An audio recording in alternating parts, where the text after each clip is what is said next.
Good morning, students. Today we are going to discuss important short answer type questions in second year. First మనకు రే ఆప్టిక్స్లో కనుక చూసుకున్నట్లయితే critical angle, total internal reflection, formation of rainbow and formation of image in the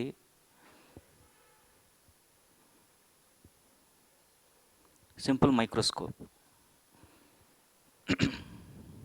so first question ఇక్కడ derive critical angle, explain total internal reflection using a neat diagram.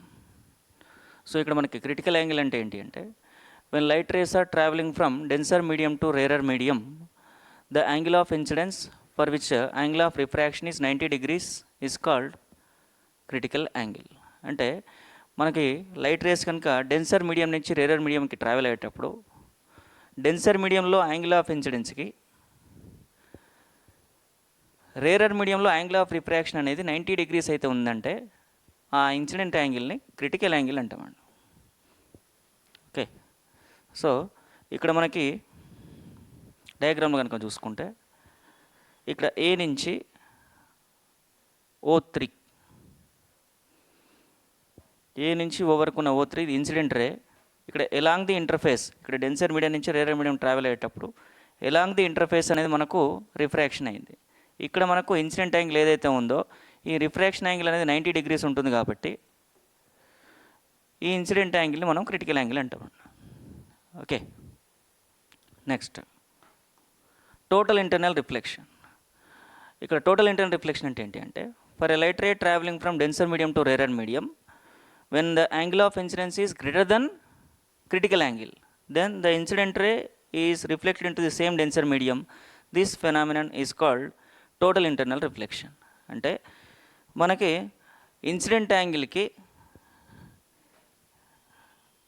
Denser medium నుంచి rarer మీడియంకి మనకి రే అనేది travel అయ్యేటప్పుడు incident angle of incidence అనేది greater than critical angle ఉన్నప్పుడు అక్కడ light ray అనేది రిఫ్రాక్షన్ కాకుండా సేమ్ మీడియంలోకి రిఫ్లెక్ట్ అవుతుంది. The ray is reflected back to same denser medium. అది టోటల్ ఇంటర్నల్ రిఫ్లెక్షన్ అంటాం. ఇక్కడ మనకు డయాగ్రామ్లో కనుక చూసుకుంటే ఇక్కడ మనకి ఏ నుంచి O4 వరకు ఇన్సిడెంట్ రే.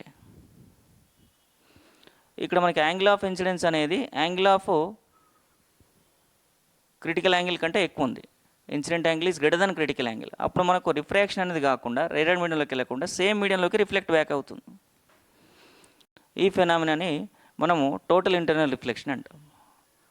ఓకే, నెక్స్ట్ మనము ఈ డయాగ్రామ్ కనుక ఎక్స్ప్లెయిన్ చేసుకుంటే ఫస్ట్ రే ఇక్కడ when light ray is enter from denser medium to rarer medium it bends away from the normal. Normal అనేది మనకి పర్పెండిక్యులర్ టు ది ఇంటర్ఫేస్. ఇది డెన్సర్ మీడియం, ఇది rarer medium. ఇక్కడ AO1 అనేది ఫస్ట్ రే అనేది మనకు డెన్సర్ నుంచి రేరర్కి వెళ్ళేటప్పుడు ఈ నార్మల్ నుంచి అవే ఫ్రమ్ ది నార్మల్ ఇక్కడ రిఫ్రాక్షన్ అవుతుంది. ఇక్కడ పార్షియల్గా రే అనేది మనకు రిఫ్లెక్షన్ అవుతుంది, రిమైనింగ్ మనకు O1B అనేది మనకు రిఫ్రాక్షన్ అవుతుంది. ఇక్కడ AO1 అనేది ఇన్సిడెంట్ రే, నెక్స్ట్ AO1B అనేది రిఫ్రాక్టెడ్ రే, నెక్స్ట్ O1C అనేది ఏంటి అంటే పార్షియల్లీ రిఫ్లెక్టెడ్ రే. ఇది ఫస్ట్ రే. ఇక్కడ నెక్స్ట్ కనుక చూసుకుంటే the incident ray on the surface gets partially reflected and partially transmitted. The angle of refraction is greater then angle of incidence. ఇక్కడ కనుక చూసుకుంటే ఏ నుంచి O1కి ఇన్సిడెంట్ రే వచ్చింది, ఇక్కడ నుంచి మనకు పార్షియల్గా రిఫ్లెక్ట్ అయిన రే O1C, రిమైనింగ్ రే అనేది O1B అనేది మనకు రిఫ్రాక్షన్ అవుతుంది. అంటే ఇక్కడ యాంగిల్ ఆఫ్ రిఫ్రాక్షన్ అనేది ఇన్సిడెంట్ యాంగిల్ కంటే ఎక్కువ ఉంటుంది. Angle of refraction is greater then angle of incident అనమాట. అంటే ఇన్సిడెంట్ యాంగిల్ కంటే రిఫ్రాక్షన్ యాంగిల్ అనేది ఎక్కువ ఉంటుంది. నెక్స్ట్ రే కనుక చూసుకుంటే ఇక్కడ ఏ నుంచి O2 వరకు చూసుకుంటే ఇక్కడ increasing the angle of incidence it can be noticed that angle of refraction also increases. అంటే ఇక్కడ మనకి ఇన్సిడెంట్ యాంగిల్ ఇంక్రీజ్ చేస్తే మనకు రిఫ్రాక్షన్ యాంగిల్ కూడా ఇంక్రీజ్ అవుతుంది. నెక్స్ట్ యాంగిల్ ఆఫ్ ఇన్సిడెన్స్ అనేది ఈక్వల్ టు క్రిటికల్ యాంగిల్ అయినప్పుడు యాంగిల్ ఆఫ్ రిఫ్రాక్షన్ 90 డిగ్రీస్ అవుతుంది. అంటే ఇక్కడ మనకి సెకండ్ రే ఇక్కడ ఏ నుంచి O2 వరకు కనుక చూసుకుంటే మనకు రిఫ్రాక్షన్ యాంగిల్ అనేది ఇక్కడ O2 నుంచి ఇక్కడికి వస్తుంది. ఏ నుంచి O2 వరకు ఇన్సిడెంట్ రే, ఇక్కడ O2 నుంచి ఇక్కడికి రిఫ్రాక్టెడ్ రే అవుతుంది.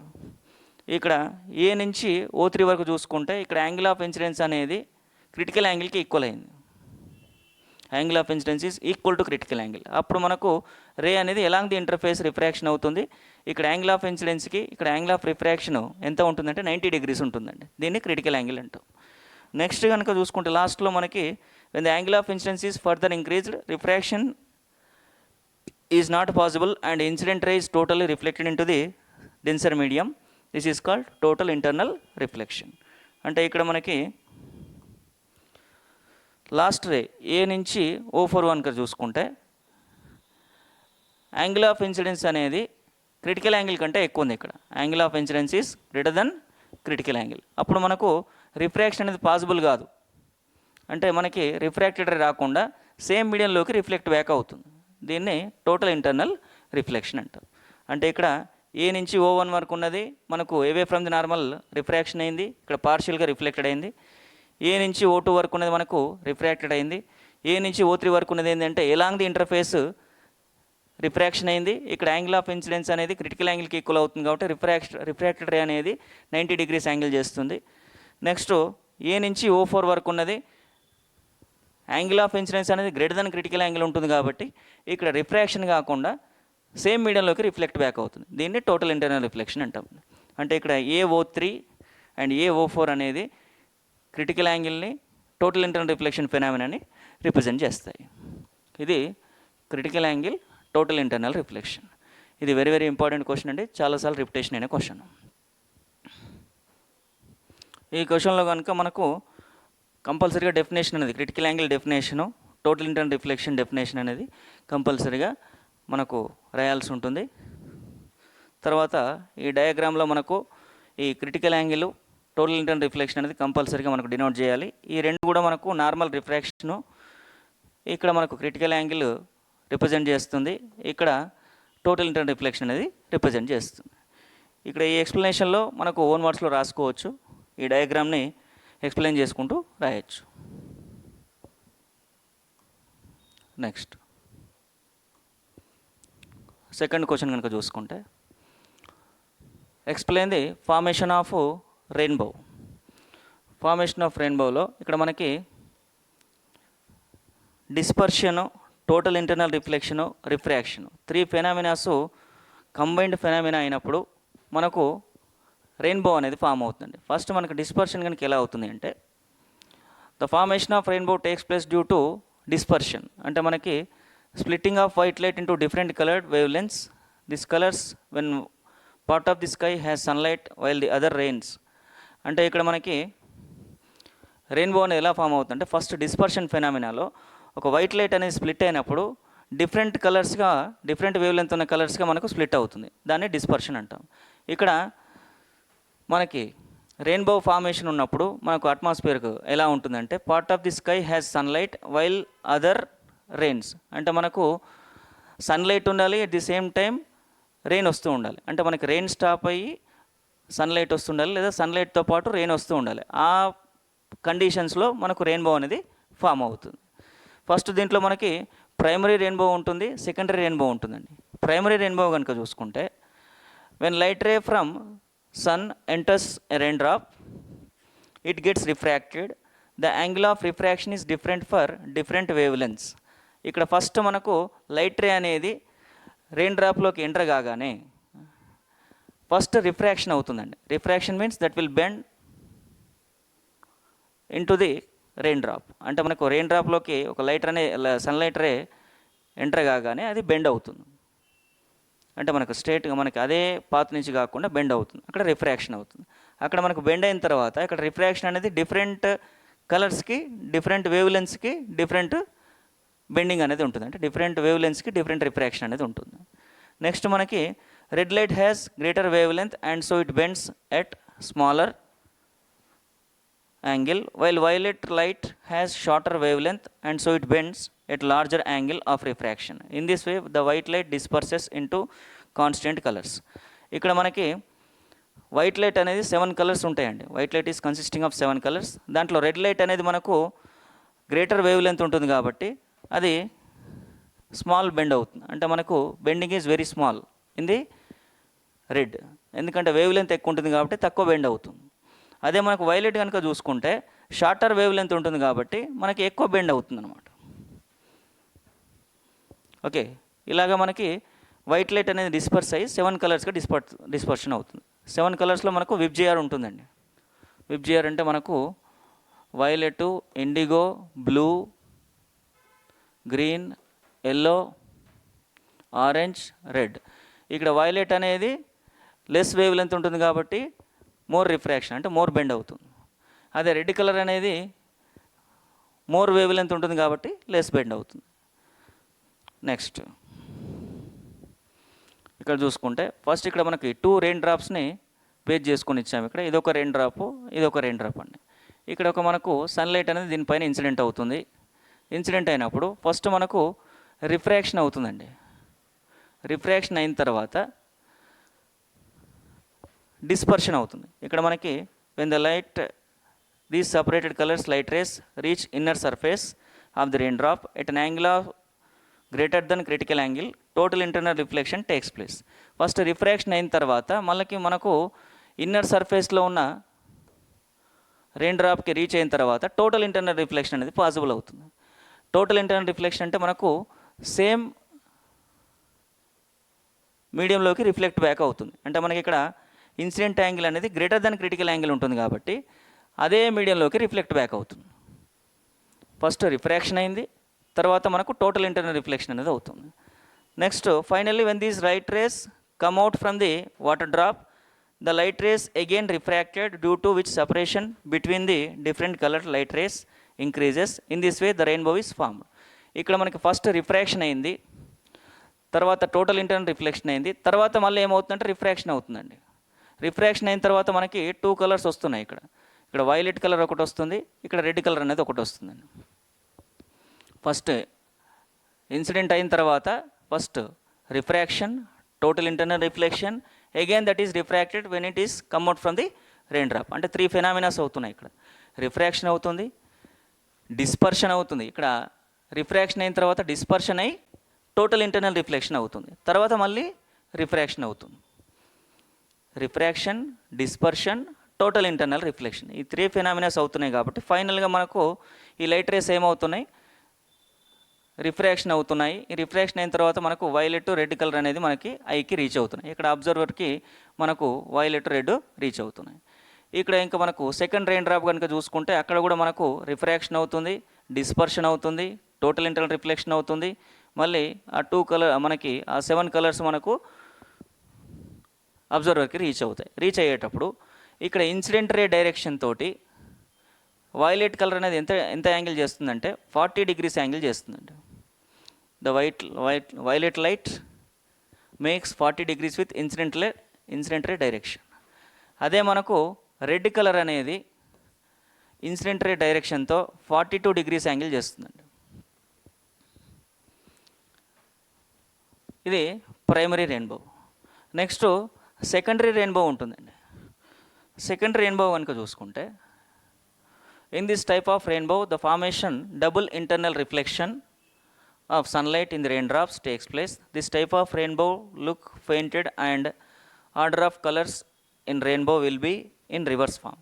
సెకండరీ రెయిన్బోలో మనకు 2 times మనకు total internal reflection takes place అవుతుంది. అదే మనకు ప్రైమరీ రెయిన్బోలో 1 time టోటల్ ఇంటర్నల్ రిఫ్లెక్షన్ వస్తుంది. సెకండరీ రెయిన్బోలో మనకు 2 times టోటల్ ఇంటర్నల్ రిఫ్లెక్షన్ వస్తుంది. కాబట్టి ఇక్కడ మనకు సెకండరీ రెయిన్బో అనేది ఫామ్ అవుతుందండి.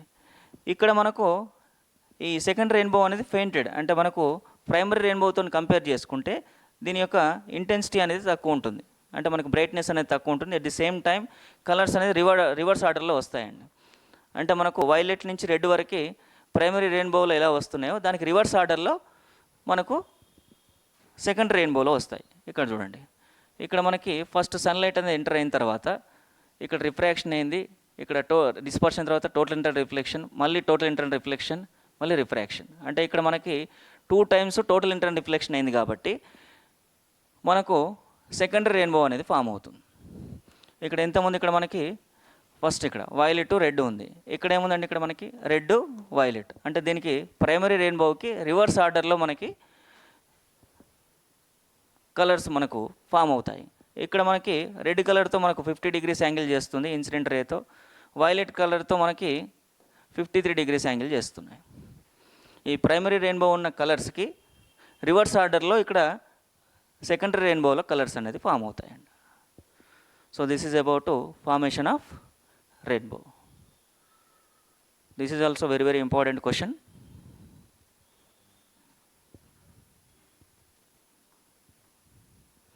ఫస్ట్ మనకు ఫార్మేషన్ ఆఫ్ రెయిన్బో ఎలా ఉంటుందో రాయాలి, తర్వాత ప్రైమరీ రెయిన్బో రాయాలి. ఈ డయాగ్రామ్ని ఎక్స్ప్లెయిన్ చేసుకున్నట్లయితే మనకి ఇక్కడ ప్రైమరీ రెయిన్బో ఎక్స్ప్లెనేషన్ తర్వాత మళ్ళీ మనకు సెకండ్ రెయిన్బో అనేది వస్తుంది. ఇది సెకండ్ క్వశ్చన్ రే ఆప్టిక్స్లో. నెక్స్ట్ థర్డ్ క్వశ్చన్ కనుక చూసుకుంటే, with a neat label diagram explain the formation of image in a simple microscope. అంటే మనకి ఒక సింపుల్ మైక్రోస్కోప్లో మనకు ఇమేజ్ అనేది ఎలా ఫామ్ అవుతుంది అది కనుక చూసుకున్నట్లయితే, ఫస్ట్ మనకు సింపుల్ మైక్రోస్కోప్ అంటే, a simple microscope is a convex lens of short focal length or small focal length.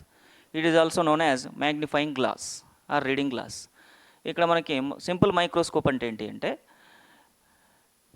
It is a convex lens of small focal length or short focal length. ఇక్కడ simple మైక్రోస్కోప్లో ఉండేది మనకు double convex lens ఉంటుంది, దానికి focal length అనేది very small ఉంటుంది. దాన్ని magnifying glass అంటాం లేదా రీడింగ్ గ్లాస్ అంటాం. ఇప్పుడు దీంట్లో కనుక మనకి చూసుకున్నట్లయితే ఇది మనకు కాన్వెక్స్ లెన్స్ అండి, ఇది ఆప్టిక్ సెంటర్. ఈ ఆప్టిక్ సెంటర్ నుంచి మనకు ప్రిన్సిపల్ ఫోకస్ మిడిల్లో ఒక ఆబ్జెక్ట్ అనేది మనము ప్లేస్ చేస్తున్నాం.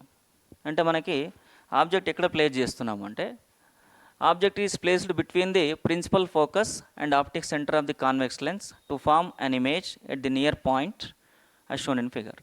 అంటే మనకి ఆబ్జెక్ట్ అనేది ప్రిన్సిపల్ ఫోకస్కి ఆప్టిక్ సెంటర్కి మిడిల్లో మనం ప్లేస్ చేస్తున్నాం. అప్పుడు మనకు ఇమేజ్ ఎక్కడ ఫామ్ అవుతుంది అంటే near point. Near point distance D. Near point means least distance of distant vision. మనకి least distance of distant vision అంటే మనకి the minimum distance with the eye can see the object without stress. అంటే మనకి human eye అనేది without stress without strain ఎంత distance మనకు minimum distance చూడగలుగుతుందో దాన్ని least distance of distant vision అంటాం. దాన్నే నియర్ పాయింట్ అని కూడా అంటాం. మనకి ఫార్ పాయింట్ అంటే ఇన్ఫినిటీ ఉంటుంది, నియర్ పాయింట్ అయితే మనకు least distance of distant vision, దాన్ని 25 centimeters అంటాం. ఇక్కడ లీస్ట్ డిస్టెన్స్ ఆఫ్ డిస్టెంట్ విజన్లో మనకు సేమ్ ఆబ్జెక్ట్ ఎక్కడ ఉందో అదే సైడ్ మనకు ఇమేజ్ అనేది ఫామ్ అవుతుందండి. ఇక్కడ చూడండి, ఇక్కడ ఆబ్జెక్ట్ అనేది ఓ నుంచి జే వరకు ఇక్కడ మనకు ఆబ్జెక్ట్ ఉంది. ఇక్కడ ఆబ్జెక్ట్ నుంచి మనకు ఇమేజ్ ఫామ్ కావాలి అంటే మినిమం 2 rays కావాలండి. ఇక్కడ ఫస్ట్ రే అనేది ప్యారలల్ టు ప్రిన్సిపల్ యాక్సిస్ వస్తుందండి. ప్యారలల్ టు ప్రిన్సిపల్ యాక్సిస్ వచ్చింది మనకు సెకండ్ ప్రిన్సిపల్ ఫోకస్ నుంచి వెళ్తుందండి. ఇక్కడ ఇది ఫస్ట్ ప్రిన్సిపల్ ఫోకస్ అనుకుంటే ఇది సెకండ్ ప్రిన్సిపల్ ఫోకస్ నుంచి వెళ్తుంది. అంటే ఇక్కడ మనకి ఫస్ట్ రే అనేది parallel to principal axis, incident ray parallel to principal axis ఉన్నప్పుడు మనకు refracted ray passing through the second focus, second principal focus. Next మనకు సెకండ్ రే అనేది ఆప్టిక్ సెంటర్ నుంచి వెళ్తుందండి. ఆప్టిక్ సెంటర్ నుంచి వెళ్ళే రే అనేది మనకు ఎలాంటి డీవియేషన్ అనేది పాసిబుల్ కాదు. అంటే ఇక్కడ బెండ్ కాదు, రిఫ్రాక్షన్ అనేది టేక్స్ ప్లేస్ కాదు. One ray is parallel to the principal axis, that is passing through the second principal focus. One ray is passing to the optic centre, that is undeviated. ఇప్పుడు ఈ 2 rays కూడా మనకి back side of the object, back side of the object మనకు ఎక్కడైతే meet అవుతున్నాయో అక్కడ image అనేది form అవుతుంది. ఇక్కడ ఇమేజ్ అనేది మనకు ఇక్కడ చూడండి, ఇది ఐ, ఇక్కడ జి. ఇక్కడ ఇమేజ్ ఎలా ఫామ్ అవుతుందండి మనకు back side of the object, back side of the object వస్తుంది. అంటే same side of the lens, same side of the object అనేది ఫామ్ అవుతుంది. అంటే ఇక్కడ చూడండి మనకి when light ray from object pass to the సెన్ lens they are diverged away from the object. అంటే మనకు అక్కడ లైట్ రే అనేది లెన్స్కి ఇన్సిడెంట్ అయిన తర్వాత అక్కడ మనకు డైవర్జ్ అవుతున్నాయండి. ఆ రెండు రేస్ కూడా డైవర్జ్ అయ్యి ఇక్కడ మనకు ఎక్కడ ఫామ్ అవుతున్నాయి అంటే దాని image is formed same side of the object at near point. అక్కడ ఇమేజ్ ఎక్కడ ఫామ్ అవుతుంది మనకు నియర్ పాయింట్ దగ్గర ఫామ్ అవుతుంది. నియర్ పాయింట్ దగ్గర ఫామ్ అవుతుంది అంటే ఇక్కడ డి అనే డిస్టెన్స్ దగ్గర ఫామ్ అవుతుంది. ఫస్ట్ రే అనేది parallel to principal axis principal focus నుంచి సెకండ్ ప్రిన్సిపల్ ఫోకస్ నుంచి వెళ్తుంది. సెకండ్ రే అనేది ఆప్టిక్ సెంటర్ నుంచి వెళ్తుంది కాబట్టి మనకు వితౌట్ డీవియేషన్ వెళ్తుంది. ఈ టూ రేస్ ఎక్కడ మీట్ అవుతున్నాయి అంటే back side of the object. ఇక్కడ ఎలా ఇమేజ్ అనేది ఏ ఫామ్ అవుతుంది అంటే virtual erect and enlarged or magnified. Virtual erect and enlarged image. Enlarged ఇమేజ్ని మ్యాగ్నిఫైడ్ ఇమేజ్ కూడా అంటామండి. ఈ మ్యాగ్నిఫైయింగ్ గ్లాస్లో మనకు ఫామ్ అయ్యే ఇమేజ్ ఏంటి అంటే virtual erect and magnified image or enlarged image. Same side of the lens or same side of the object అనేది ఫామ్ అవుతుంది. సో దీంట్లో మనకు image formed is virtual, erect and magnified. The magnifying power for the image formed at near point is given by m is equal to 1 plus d by f. ఇక్కడ near పాయింట్లో కనుక మనకు image form అయినప్పుడు అక్కడ magnifying power are magnification ఎంత ఉంటుంది అంటే m is equal to 1 plus d by f. ఇక్కడ d అనేది least distance of distinct vision, f అనేది focal length of the convex lens. అదే మనకు magnifying power for the image formed at infinity is given by అంటే మనకు far పాయింట్లో ఉన్నప్పుడు మనకు మ్యాగ్నిఫికేషన్ ఎంత ఉంటుంది అంటే m is equal to d by f. అంటే టూ కేసెస్లో మనకు ఇమేజ్ నియర్ పాయింట్లో ఫామ్ అయినప్పుడు magnification 1 plus d by f ఉంటుంది. అదే ఫార్ పాయింట్లో మనకు ఫామ్ అయినప్పుడు అంటే ఇన్ఫినిటీ దగ్గర ఫామ్ అయినప్పుడు m is equal to d by f ఉంటుంది. ఈ విధంగా మనకు మ్యాగ్నిఫికేషన్ కూడా క్యాలిక్యులేషన్ చేసుకోవచ్చు.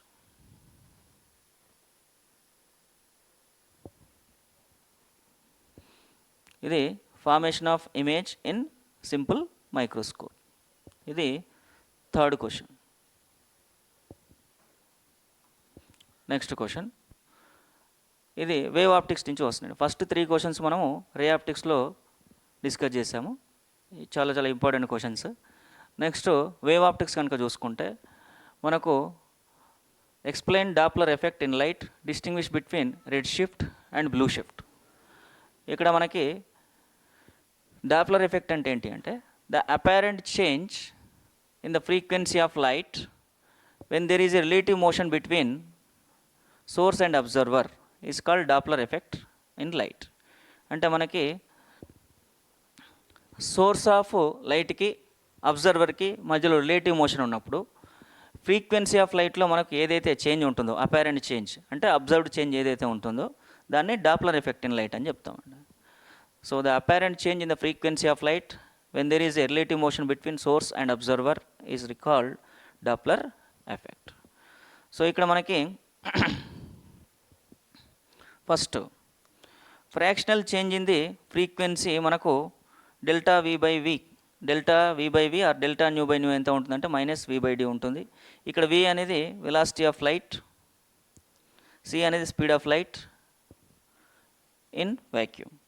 ఇక్కడ వి అనేది పాజిటివ్ ఎప్పుడు వస్తుందంటే సోర్స్ ఆఫ్ లైట్ అనేది moving away from the observer వస్తుంది. అదే మనకి వి అనేది నెగిటివ్ ఎప్పుడు వస్తుంది అంటే సోర్స్ ఆఫ్ లైట్ అనేది టువర్డ్స్ ది అబ్జర్వర్ వచ్చేటప్పుడు మనకు వి అనేది నెగిటివ్గా తీసుకుంటాం. ఓకే, సో మనకు fractional change in the frequency ఎంత ఉంటుందంటే delta nu by nu is equal to minus we by C. Next ఇక్కడ మనకి Doppler effect is important in the astronomy. It is used for the measurement of radius and velocities of the stars and galaxies.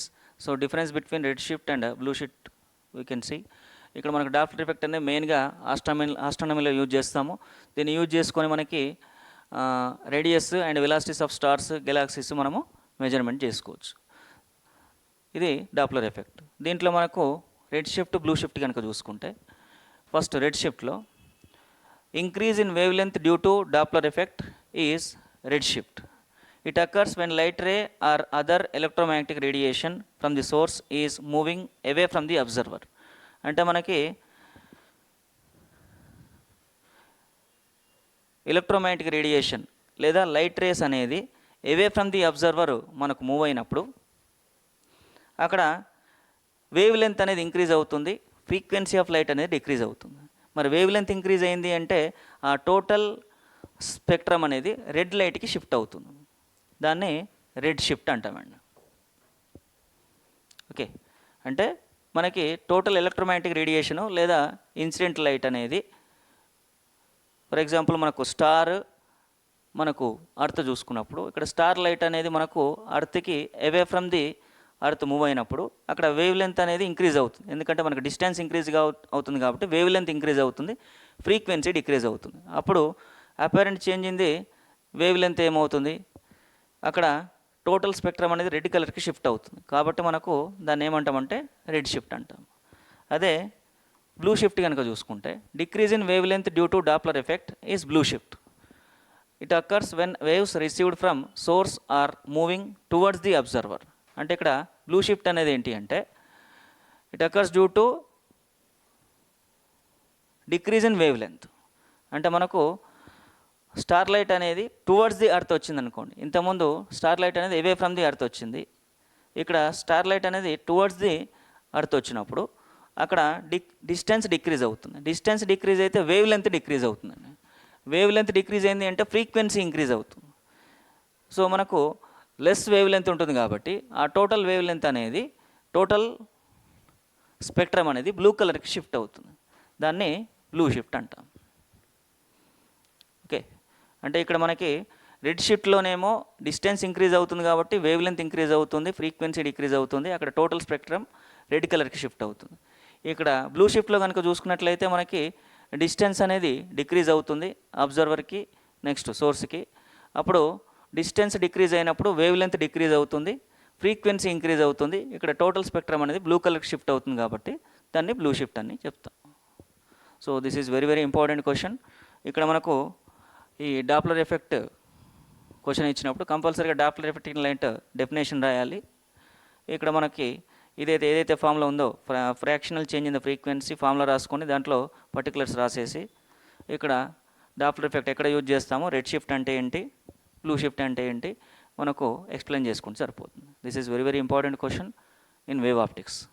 చాలాసార్లు repetition అయిన question, very very important question.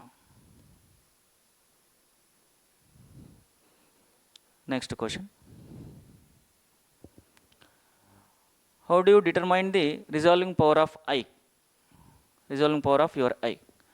ఇక్కడ మనకి resolving power అంటే ఏంటి అంటే the ability of an optical instrument to produce distinctly separate images of two objects located close to each other is referred to resolving power.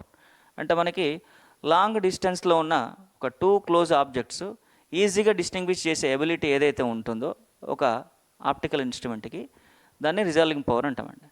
అంటే optical instrument ఏదైనా కావచ్చు. ఇప్పుడు మనకు ఐస్ కూడా ఒక ఆప్టికల్ ఇన్స్ట్రుమెంటే, టెలిస్కోప్ ఒక ఆప్టికల్ ఇన్స్ట్రుమెంటే, మైక్రోస్కోప్ ఒక optical instrument, simple microscope, compound microscope, ఇవన్నీ కూడా మనకి ఆప్టికల్ ఇన్స్ట్రుమెంట్సే అండి. ఆ ఆప్టికల్ ఇన్స్ట్రుమెంట్కి మనకి distinctly separate objects located close to each other. అంటే మనకి ఏదైతే లాంగ్ డిస్టెన్స్లో ఉన్న టూ ఆబ్జెక్ట్స్, క్లోజ్లో ఉన్న ఆబ్జెక్ట్స్ ఈజీగా డిస్టింగ్విష్ చేసే ఎబిలిటీ ఏదైతే ఉందో ఆ ఇన్స్ట్రుమెంట్కి, దాన్ని మనం రిజాల్వింగ్ పవర్ అని అంటామండి.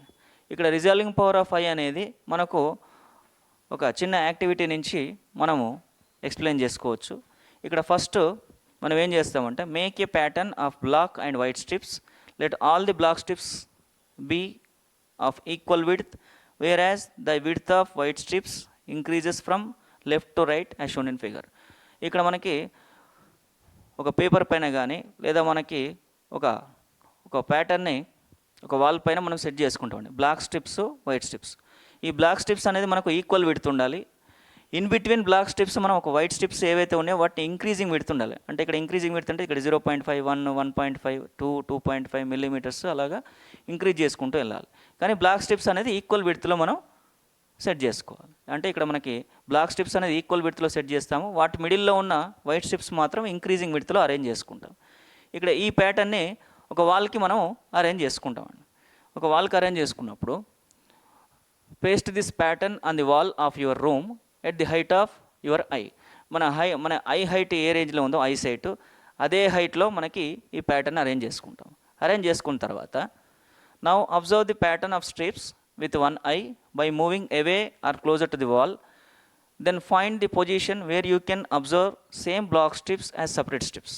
అంటే మనకి ఈ టోటల్ ప్యాటర్న్ని సింగిల్ ఐతో మనకు అబ్జర్వ్ చేసినప్పుడు, అంటే మనకి towards the wall, away from the wall మనం మూవ్ అవుతూ ఒక సర్టెన్ డిస్టెన్స్లో మనకు ఈ 2 బ్లాక్ స్ట్రిప్స్ని సపరేట్ స్ట్రిప్గా మనకు ఏ పొజిషన్లో అయితే చూస్తున్నామో ఆ పొజిషన్ని మనము డిటర్మైన్ చేసుకోవాలి.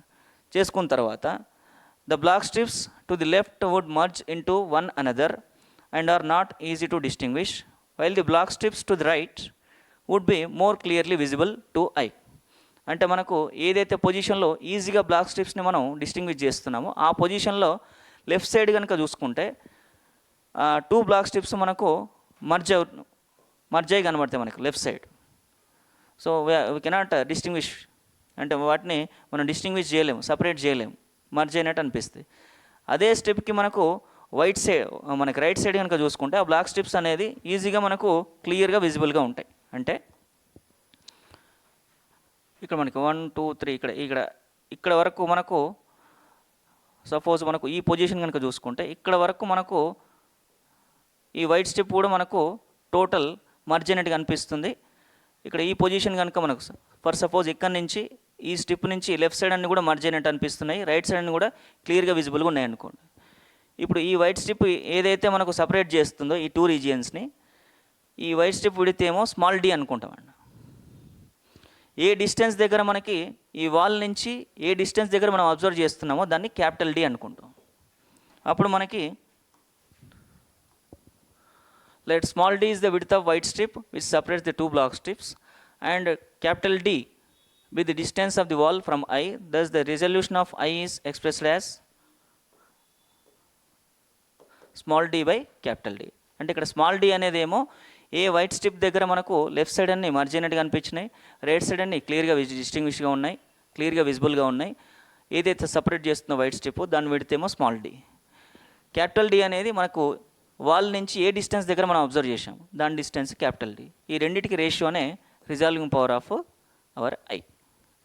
సో ఇది మనకు ఈ యాక్టివిటీ అనేది బైహార్ట్ చేయాల్సిన పని లేదండి. ఒక్కసారి మనకు ఈ పాయింట్స్ కనుక చూసుకొని ఆ డయాగ్రామ్ కనుక చూసుకుంటే ఈజీగా అండర్స్టాండ్ అవుతుంది. మీరు 1-2 సార్లు కరెక్ట్గా చదువుకొని ప్రాక్టీస్ చేసుకుంటే ఈజీగా వస్తుంది. ఇది వెరీ వెరీ ఇంపార్టెంట్ క్వశ్చన్, చాలాసార్లు రిపిటేషన్ అయిన క్వశ్చన్ అండి. వేవ్ ఆప్టిక్స్లో మనకు డాప్లర్ ఎఫెక్ట్ తర్వాత మంచి ఇంపార్టెంట్ క్వశ్చన్ అంటే మనకు determine the resolving power of your I.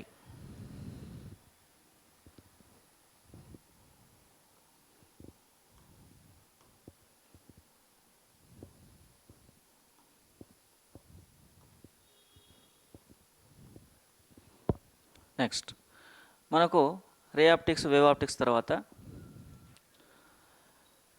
Electric field and ఛార్జెస్లో ఇంపార్టెంట్ క్వశ్చన్స్ ఇంకా చూసుకుంటే state and explain Coulomb's inverse square law in electricity or electrostatics. ఇది వెరీ వెరీ ఇంపార్టెంట్ క్వశ్చన్ అండి. Coulomb's లా అనేది, కులుమ్స్ లా మనకు స్టేట్మెంట్ ఏముంటుంది అంటే Coulomb's law state that the force of attraction or repulsion between 2 point charges is directly proportional to product of magnitude of their charges and inversely proportional to square of the distance between them. అంటే మనకి ఒక 2 static point charges తీసుకున్నప్పుడు వాటి మధ్యలో force of attraction or repulsion, మరి attraction force ఎప్పుడు వస్తుంది అంటే మనకి 2 డిఫరెంట్ చార్జెస్ ఉన్నప్పుడు, అంటే 2 అన్లైక్ చార్జెస్ ఉన్నప్పుడు. అన్లైక్ అంటే ఒకటి పాజిటివ్ ఒక నెగిటివ్. అదే లైక్ చార్జెస్ ఉన్నప్పుడు మనకు అంటే 2 పాజిటివ్ కానీ 2 నెగిటివ్ కానీ ఉన్నప్పుడు అక్కడ రిపల్షన్ ఫోర్స్ అని వస్తుంది. అక్కడ ఫోర్స్ ఆఫ్ అట్రాక్షన్ కావచ్చు, రిపల్షన్ కావచ్చు.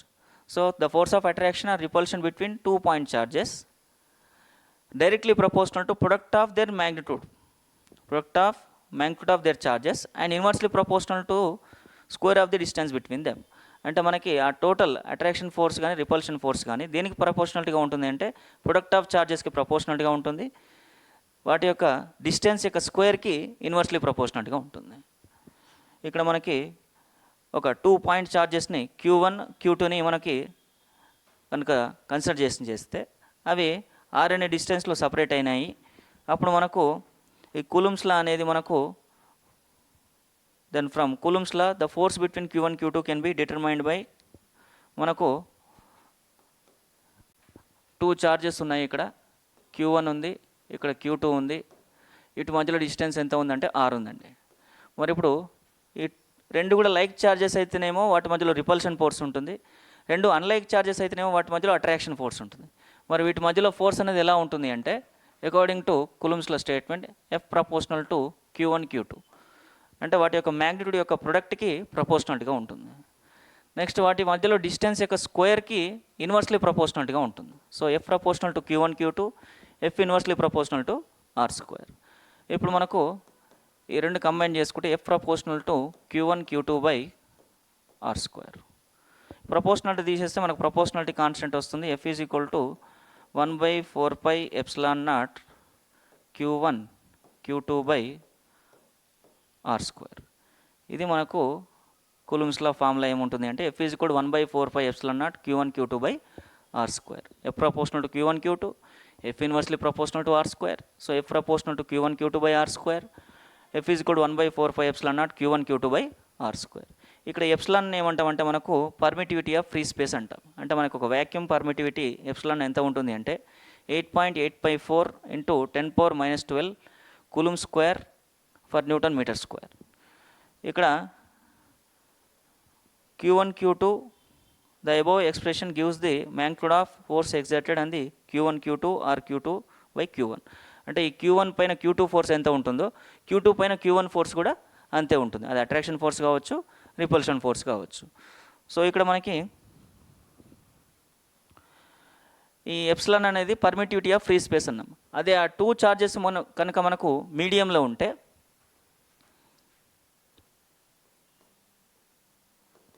అప్పుడు మనకు మీడియం పర్మిటివిటీ ఎప్సిలాన్ తీసుకుంటామండి. 1/4πε Q1 Q2 బై R². ఇక్కడ ఎప్సిలాన్ వాల్యూ ఎంత ఉంటుందంటే ε0 ఇంటూ εr. మీడియంలో ఉన్నప్పుడు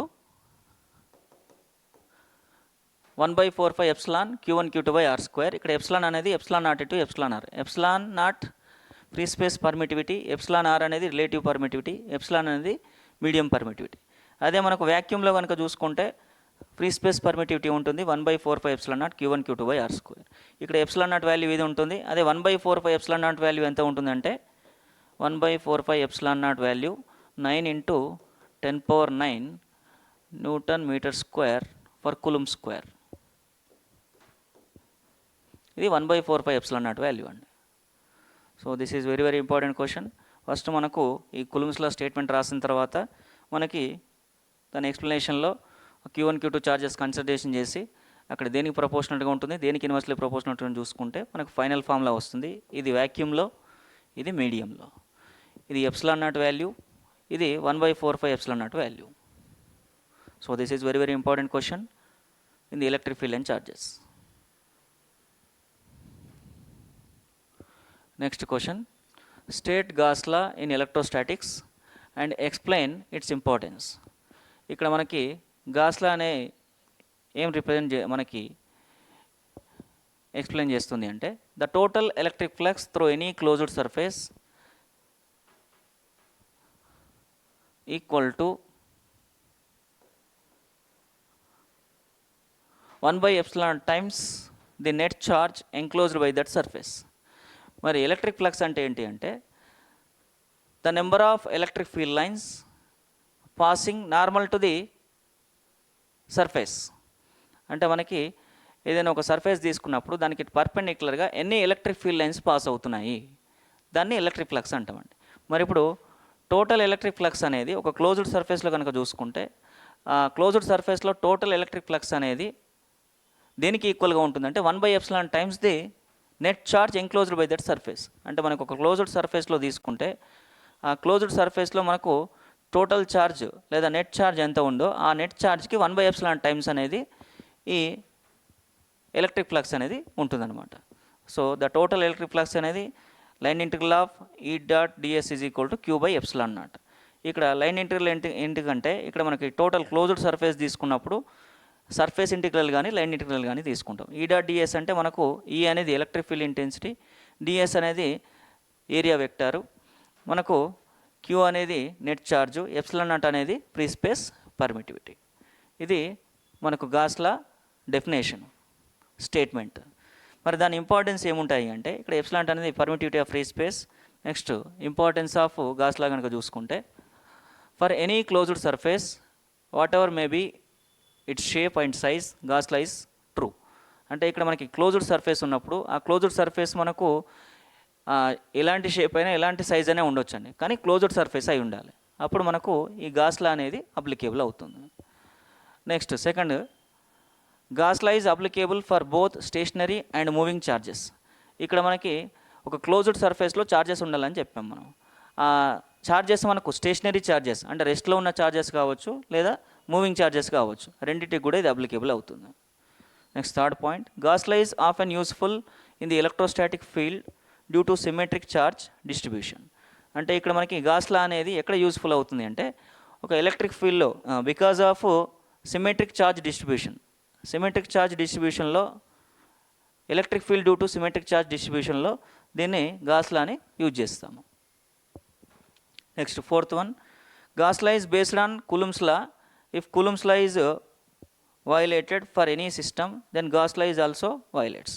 అంటే మనకు కులుమ్స్ లా, ఈ గాస్ లా అనేది కులుమ్స్ లా బేస్ పైన అప్లికేబుల్ అవుతుందండి. అంటే ఇక్కడ మనకి కులుమ్స్ లా అప్లికేబుల్ అవుతే గాస్ లా కూడా అప్లికేబుల్ అవుతుంది. కులుమ్స్ లా అప్లికేబుల్ కాలేదు అంటే గాస్ లా కూడా అప్లికేబుల్ కాదు. ఇవి 4 పాయింట్స్ అనమాట. అంటే ఇక్కడ గాస్ లా అనేది ఏ క్లోజ్డ్ సర్ఫేస్కైనా ఏ షేప్ అయినా సైజ్ అయినా ఉండవచ్చు, కానీ క్లోజ్డ్ సర్ఫేస్ అయి ఉంటే ఇది అప్లికేబుల్ అవుతుంది. ఇక్కడ బోత్ స్టేషనరీ ఛార్జెస్కి మూవింగ్ ఛార్జెస్కి అప్లికేబుల్ అవుతుంది. ఇక్కడ electric field due to symmetric charge డిస్ట్రిబ్యూషన్లో దీన్ని యూజ్ చేసుకుంటాము.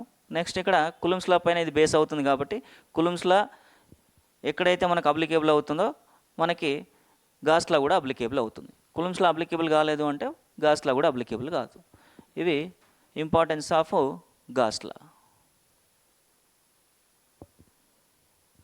ఇది కూడా మనకు ఇంపార్టెంట్ క్వశ్చన్ అండి, very very important question. Next question గురించి చూసుకుంటే, derive an expression for the intensity of the electric field at a point on the axial line of electric dipole. So ఇక్కడ మనకి ఎలక్ట్రిక్ డైపోల్ అంటే ఏంటి అంటే two equal and opposite charges separated by finite distance, that is called electric dipole. ఇక్కడ మనకి two charges considered electric dipole with 2 point charges plus Q and minus Q. అంటే ఇక్కడ మనకి 2 ఈక్వల్ చార్జెస్ ఆపోజిట్ చార్జెస్ ఉన్నాయి. వాటి మధ్యలో distance ఎంత ఉంటుంది అంటే 2a. 2a అనే డిస్టెన్స్ తోటి మనకు సపరేట్ అయినాయి. ఇక్కడ చూడండి, ఇది మైనస్ క్యూ, ఇది ప్లస్ క్యూ. వీటి మధ్యలో డిస్టెన్స్ ఎంత ఉందంటే 2a ఉందండి. అంటే మనకి సెంటర్ ఆఫ్ ది డైపోల్ నుంచి ఇది మైనస్ క్యూ అనేది ఏ డిస్టెన్స్లో ఉంది, ప్లస్ క్యూ అనేది కూడా ఏ అనే డిస్టెన్స్లో ఉంది. అంటే ఇక్కడ మనకి సెంటర్ ఆఫ్ ది డైపోల్ నుంచి ఈక్వల్ డిస్టెన్స్లో ఉంటాయి 2 చార్జెస్. దీన్ని ఎలక్ట్రిక్ డైపోల్ అంటాం. ఇప్పుడు assume A point P on the axis at a distance of r from the centre of the dipole on the side of the charge Q. ఇక్కడ centre of the dipole నుంచి smaller అనే డిస్టెన్స్లో ఒక P అనే పాయింట్ని consideration చేస్తున్నామండి. ఇప్పుడు ఈ P అనే పాయింట్ నుంచి మనకు సెంటర్ ఆఫ్ ది డైపోల్ నుంచి R అనే డిస్టెన్స్లో ఉంటే ఇక్కడ మైనస్ క్యూ నుంచి ఎంత డిస్టెన్స్లో ఉంటుంది అంటే ఈ P పాయింట్ R ప్లస్ ఏ డిస్టెన్స్లో ఉంటుంది.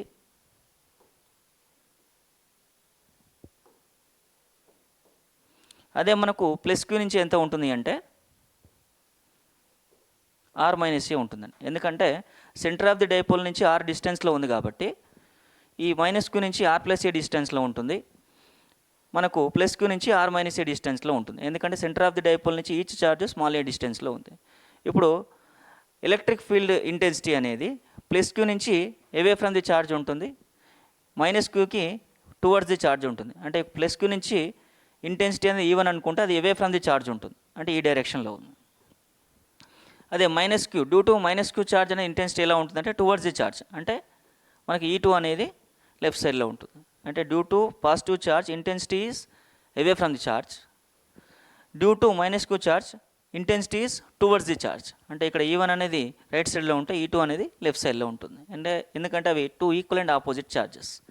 ఇప్పుడు మనకు ఇంటెన్సిటీ కనుక క్యాలిక్యులేట్ చేసుకుంటే ఇక్కడ మనకి the intensity of electric field at a P due to plus Q charge. ఇక్కడ ప్లస్ క్యూ ఛార్జ్ నుంచి మనకు P పాయింట్ దగ్గర ఇంటెన్సిటీ కనుక చూసుకుంటే ఇక్కడ డిస్టెన్స్ ఎంత ఉంది అంటే R-A ఉందండి. మరి electric field due to point charge మనకు ఫార్ములా ఏమవుతుందంటే E is equal to 1/4πε0 Q/r². ఇది మనకు general formula electric field due to point charge. మరి ఇక్కడ ప్లస్ క్యూ అనేది ఎంత డిస్టెన్స్లో ఉంది అంటే R-A ఉందండి. అంటే R దగ్గర మనం R-A తీసుకుంటాం. అదే మైనస్ క్యూ నుంచి తీసుకుంటే ఎంత డిస్టెన్స్ ఉంది అంటే R+A. అంటే R దగ్గర మనకు R+A తీసుకుంటాం. ఇప్పుడు మనకు ఫస్ట్ ప్లస్ క్యూ నుంచి ఎలక్ట్రిక్ ఫీల్డ్ ఇంటెన్సిటీ ఎంత ఉంటుందంటే P దగ్గర 1/4πε0 Q/r-A². ఇది మైనస్ క్యూ నుంచి ప్లస్ క్యూ నుంచి ఇంటెన్సిటీ. మరి the intensity of electric field at P due to minus Q charge. మరి మైనస్ క్యూ నుంచి ఎంత డిస్టెన్స్లో ఉంది R+A కాబట్టి అక్కడ ఇంటెన్సిటీ ఎంత అవుతుందంటే E2 ఈజ్ ఈక్వల్ 1/4πε0 Q/r+A². మరి ఇక్కడ total intensity of electric field due to dipole అనేది P పాయింట్ దగ్గర ఎంత ఉంటుందంటే E is equal to E1 - E2. ఎందుకు E1 - E2 అనుకున్నాము? ఇక్కడ E1 అనేది due to plus Q charge. అంటే ప్లస్ క్యూ ఛార్జ్ అనేది Pకి నియర్గా ఉంది. అదే మైనస్ క్యూ ఛార్జ్ అనేది Pకి ఫార్ అవే ఉంది. అంటే నియర్గా ఉంది కాబట్టి ప్లస్ క్యూ నుంచి ఇంటెన్సిటీ అనేది మైనస్ క్యూ నుంచి ఇంటెన్సిటీ కంటే ఎక్కువ ఉంటుంది. అంటే లెస్ డిస్టెన్స్ ఉంది అంటే మోర్ ఇంటెన్సిటీ ఉంటుంది, మోర్ డిస్టెన్స్ ఉంది అంటే లెస్ ఇంటెన్సిటీ ఉంటుంది. కాబట్టి మనకు ప్లస్ క్యూ నుంచి ఇంటెన్సిటీ అనేది మైనస్ క్యూ నుంచి ఇంటెన్సిటీ కంటే ఎక్కువ ఉంటుంది. అంటే E1 is greater than E2. అప్పుడు net intensity or total intensity ఎంత ఉంటుందంటే E is equal to E1 - E2 ఉంటుందండి. అప్పుడు మనకి E is equal to E1 - E2 కాబట్టి E1 వాల్యూ మనకు 1/4πε0 Q/r-A² మైనస్ 1/4πε0 Q/r+A². ఇప్పుడు టోటల్ ఇంటెన్సిటీ ఏమవుతుందంటే ఈ రెండిట్లలో మనకి కామన్గా ఉన్నది 1/4πε0 Q. అంటే Q/4πε0 కామన్ తీసుకుంటే 1/r-A² మైనస్ 1/r+A². సో ఇక్కడ మనకి ఎల్సిఎం కనుక తీసుకుంటే Q/4πε0 ఇక్కడ R-A ఇంటూ R+A అంటే R² - A² ఉంటుంది. R² - A²². సో ఇక్కడ R-A² ఉంది కాబట్టి ఇక్కడ R+A² వస్తుంది. ఇక్కడ R+A² ఉంది కాబట్టి ఇక్కడ మనకి R-A² వస్తుందండి. సో ఇక్కడ మనకి A+B² ఫార్ములాలో ఉంటుంది కాబట్టి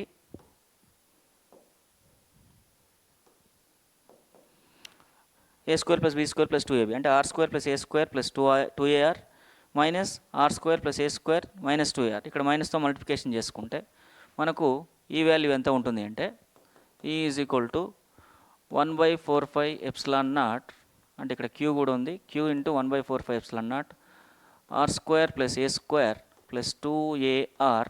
ఇక్కడ మైనస్తో దీన్ని మల్టిప్లికేషన్ చేసుకుంటే minus R² - A² + 2AR by R² - A²². ఇప్పుడు మనకు plus R² minus R² plus A² minus A² cancel చేసుకుంటే రిమైనింగ్ ఏముంటుందండి మనకు 2AR + 2AR 4AR ఉంటుంది. కాబట్టి E is equal to Q/4πε0 into 4AR by R² - A²². ఇక్కడ 4ARని ఇక్కడ Q into 2A into 2R అని రాస్తున్నామండి. 4AR ఇంటూ Qని Q into 2A into 2R by 4πε0 R² - A²². So ఇక్కడ Q ఇంటూ 2A